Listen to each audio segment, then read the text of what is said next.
currently riding a Super73 S1 e-bike down Grinstead Road.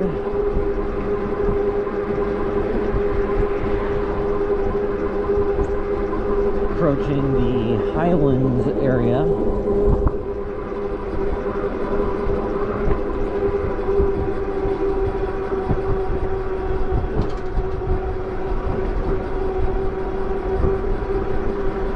There is a bike lane, but as you can see, it's shared with snow piles and parking.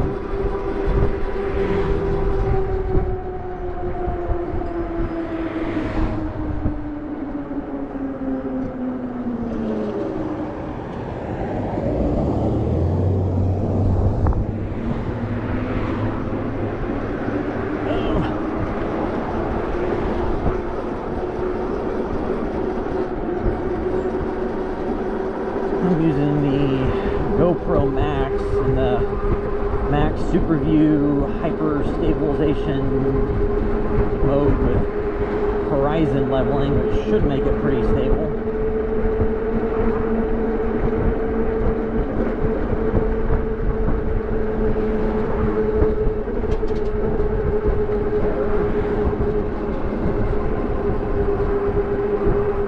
Need to tighten up the chain on this bike.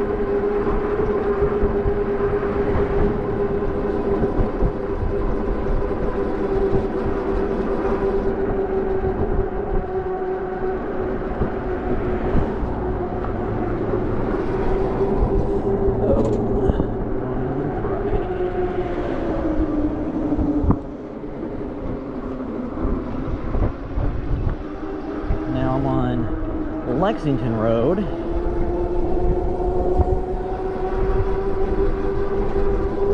This could be an interesting experiment because it is around 5 o'clock, so it's some rush hour traffic.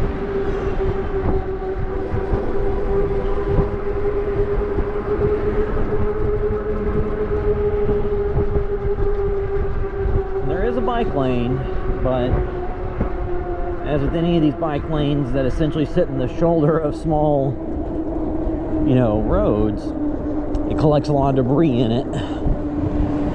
Now, luckily, there have been a lot of snow in recent weeks. Last week there was 6+ inches of snow on the ground, which, depending where you're from, could sound like nothing, but the car got a little close. But when nobody knows how to drive in snow or how to handle it, then yeah, 6 inches can be a little bit of snow.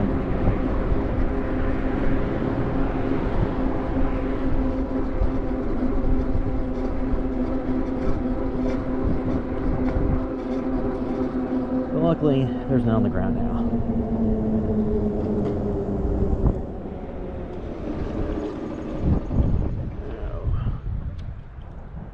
Slowing down to be safe. Oh.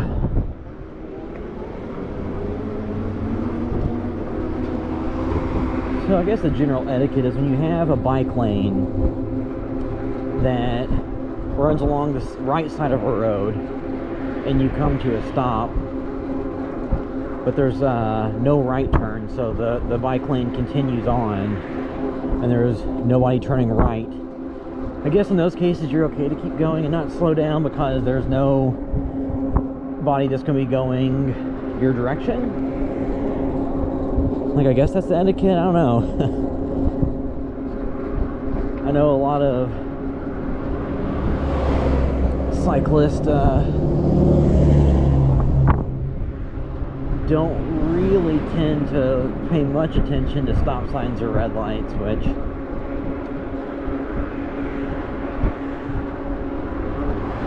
causes a lot of indignation and anger on social media comment sections about bike lanes or something, but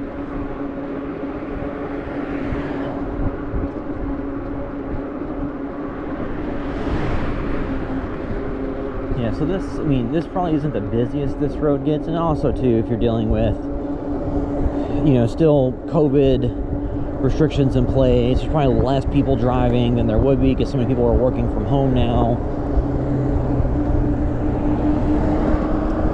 But this is just to give an idea of what it's like during heavy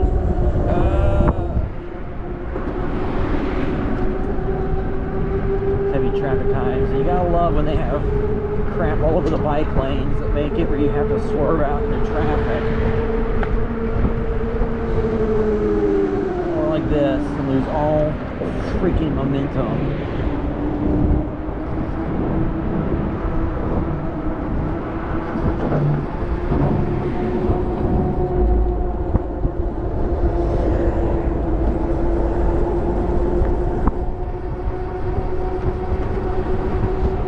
Kind of makes the inclusion of bike lanes seem a little bit redundant or pointless if you have to consistently get back out into the road.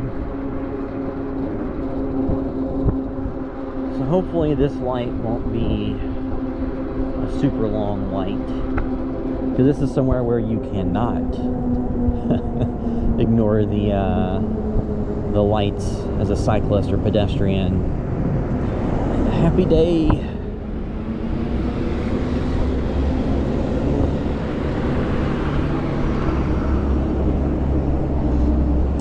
I would assume that this GoPro mode has the byproduct of making a lot of stuff to the left and right of me seem closer than it really is. It makes it seem faster because it's the super view mode.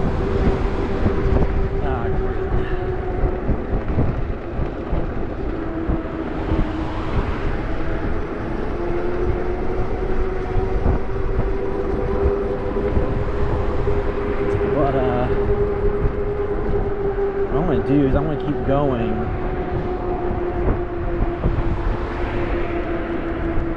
and go visit as long as I have enough battery.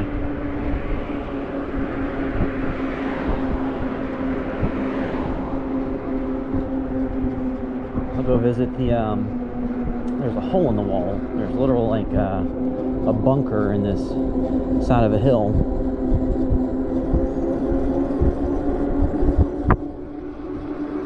Going down Lexington Road.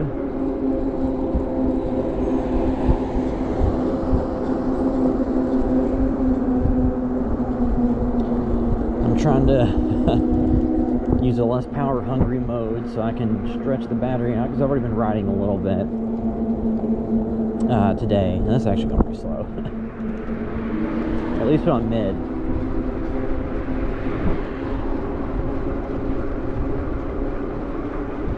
You know, I've seen a little bit of conversation or discussion about people being upset about Class 2 e-bikes with the throttles versus Class 1 without the throttle. Because this is a Class 2 bike that has the throttle, so you just, you know, thumb throttle, you push it in, it goes, and you can pedal it, and it'll give you pedal assist modes. And I like the throttle. I like the ability to throttle the engine separate from the pedal assist, because you get the main benefit to me is taking off on inclines. Because a lot of times, if you ride one of these e-bikes, you might end up taking it down roads that you wouldn't normally go on your standard road bike or mountain bike or whatever. And a lot of times those may involve you ending up at stop signs or red lights on an incline. And those are circumstances where you do see people regularly run the red lights and ignore the traffic laws because they don't want to have to start from zero momentum and pedal all the way back up a hill. So in some respects I understand and appreciate people that need to like when you're on a bike, the thing that sucks is if you come to a complete stop at the bottom of a hill and have to pedal back up it, if you don't have, you know, any type of momentum or any type of rolling start, it's far more difficult. As opposed to the e-bike, that, you know, terrain becomes a little bit more tackleable because you have the power to take off and go up the hills and to be assisted and to not wear yourself out and have your knees and your legs sore. And if you're looking for exercise, you know, then you want to pedal. But if it's recreation or commuting, if it's non-exercise recreational or commuting, then I could see the point in not wanting to have to exert all the effort yourself. And I don't know if this is actually a bike path here or just a dirty shoulder.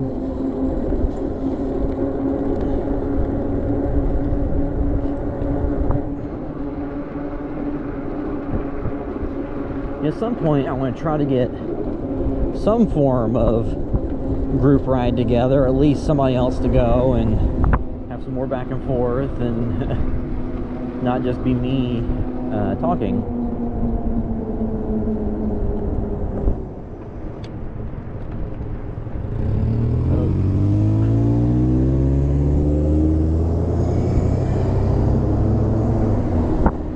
Something else I have found that can enrage and incite road rage in some drivers is if you run a bike and you utilize a bike lane or a shoulder to pass them when they are stopped in traffic, even if that is the intended result of using a bike lane. People get mad about it. I know in like other states where they have legal lane splitting in motorcycles, and that's where when, you know, cars are on the expressway stopped in traffic or bumper to bumper traffic, the motorcycle can go in between the lanes and cut in between the cars. That causes people to be furiously angry. Now, I can understand it if it's states or cities where that's not legal, which is most places. At the same time, if there was bumper to bumper traffic for 6 miles, I'd be kind of annoyed if on this I had to just sit there for no real reason. Alright, so I'm almost to this thing in the wall. This bunker in the wall. I think it's just like an empty space. Yeah, so